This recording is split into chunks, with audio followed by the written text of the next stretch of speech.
નમસ્કાર મિત્રો, સ્વાગત છે તમારું અમારી YouTube channel Gujarat jobs and ન્યૂઝમાં. મિત્રો, કર્મચારી સંઘ ગુજરાત પ્રદેશના વિવિધ પ્રશ્નોને લઈને કુબેરભાઈ ડિંડોરની અધ્યક્ષસ્થાને મહત્વપૂર્ણ બેઠક યોજાઈ છે. મધ્યાહન ભોજન યોજનાના કર્મચારીઓ, પીએમ પોષણ શક્તિ નિર્માણ યોજના કર્મચારી સંઘ વગેરેના વિવિધ પ્રશ્નોને લઈને મહત્વની બેઠક યોજવામાં આવી હતી. વિદ્યા સમીક્ષા કેન્દ્ર ગાંધીનગર ખાતે પીએમ પોષણ શક્તિ નિર્માણ યોજના કર્મચારી સંઘ ગુજરાત પ્રદેશના પ્રશ્નો અને વિવિધ મુદ્દાઓ સહિત શિક્ષણ મંત્રી કુબેરભાઈ ડિંડોરની અધ્યક્ષસ્થાને બજેટ પૂર્વે મહત્વની બેઠક યોજાઈ છે, જેમાં જણાવવામાં આવી રહ્યું છે કે વિદ્યા સમીક્ષાની આ બેઠકમાં રાજ્યની મહત્વાકાંક્ષી 4 પોષણ યોજના જેવી કે પીએમ પોષણ શક્તિ નિર્માણ યોજના જે કેન્દ્ર સરકાર પુરસ્કૃત યોજના, મુખ્યમંત્રી અલ્પાહાર યોજના, સુખડી યોજના, દૂધ સંજીવની યોજના, કિચન કમ ગાર્ડન યોજના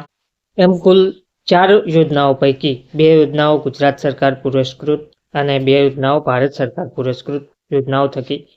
ગુજરાત રાજ્યની 32,000 જેટલી સરકારી પ્રાથમિક અને ઉચ્ચતર પ્રાથમિક શાળાઓના રોજિંદા અંદાજે 43 લાખ જેટલા બાળકોને શાળાના પ્રાર્થના બાદ તુરંત જ નાસ્તો, 2 કલાકના સમયગાળા બાદ બપોરે ભોજન અને અઠવાડિયે એકવાર બપોર બાદ 4 વાગે સુખડી યોજના ઉપરાંત ખાસ કરીને કુપોષિત વિસ્તારોમાં અંદાજે 30 તાલુકાઓમાં દૂધ સંજીવની યોજના અંતર્ગત દૂધ પણ આપવામાં આવે છે. અને વિશેષ રાજ્યની અંદાજે 26,000 જેટલી શાળાઓ કે જ્યાં જમીની અનુકૂળતા છે એવી શાળાઓમાં કિચન કમ ગાર્ડન યોજના અંતર્ગત બનેલ શાકભાજી, લીલા મસાલાના વાવેતરથી મળતા તાજા શાકભાજી જે ભોજન અને નાસ્તાની વાનગીઓમાં વાપરવામાં આવે છે એવી 4 યોજના જે રાજ્યના ગ્રામ્ય વિસ્તારમાં આવેલી શાળાઓના કમ્પાઉન્ડમાં જ તાજી અને ગરમ રાજ્ય સરકાર દ્વારા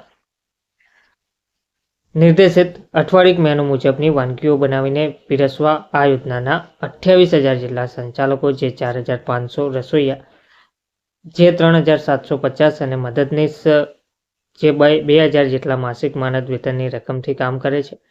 ત્યારે આ યોજનાના અનાજના જથ્થા સહિતના 10 જેટલા પ્રશ્નોને કારણે આ પોષણ યોજના ઉપર નકારાત્મક અસર ઊભી થઈ રહી છે અને આ યોજનાને ખાનગી સંસ્થાઓને સોંપવાની હિલચાલ પણ હતી. એવા સંજોગોમાં રાજ્ય સરકાર સમક્ષ છેલ્લા 8 માસથી રજૂઆતો કરી રહ્યા હતા. એ મુદ્દાઓ અંગે ચર્ચા માટે રાજ્યના શિક્ષણ મંત્રીએ સમય ફાળવી આપતા આ બેઠકનું આયોજન થયું હતું. તો શિક્ષણ વિભાગના ઉચ્ચ અધિકારીઓ, પીએમ પોષણ શક્તિ નિર્માણ યોજના શાખાની કમિશનર કચેરીના ઉચ્ચ અધિકારીઓ સાથે પીએમ પોષણ શક્તિ નિર્માણ યોજના કર્મચારી સંઘ ગુજરાત પ્રદેશના અધ્યક્ષ રાજેન્દ્રસિંહ બી ચુડાસમા અને 15 જેટલા પ્રતિનિધિઓ સાથે ભારતીય મજદૂર સંઘના મહામંત્રી ગિરીશભાઈ પટેલ ખાસ ઉપસ્થિત રહ્યા હતા. ખૂબ જ હકારાત્મક ચર્ચાઓ થઈ જે આગામી બજેટમાં કંઈક અંશે સમાવવાનો પ્રયાસ થશે એવી શિક્ષણ મંત્રીએ આશાવાદ પણ વ્યક્ત કર્યો હતો. ધન્યવાદ.